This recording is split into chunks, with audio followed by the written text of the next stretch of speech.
اعوذ باللہ من الشیطان الرجیم بسم اللہ الرحمن الرحیم۔ حفاظت کے لیے فرشتے نازل ہوں گے۔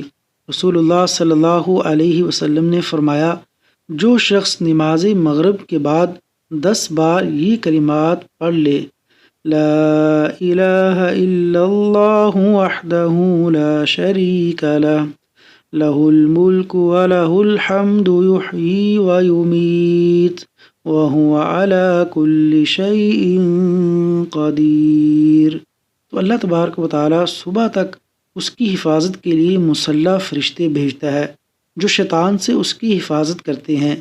اس کے لیے ان کلمات کے عوض اجر و ثواب کا باعث بننے والی 10 نیکیاں لکھ دی جاتی ہیں، اور اس کی 10 مہلک برائیاں مٹا دی جاتی ہیں، اور اسے 10 غلام آزاد کرنے کا ثواب دے دیا جاتا ہے۔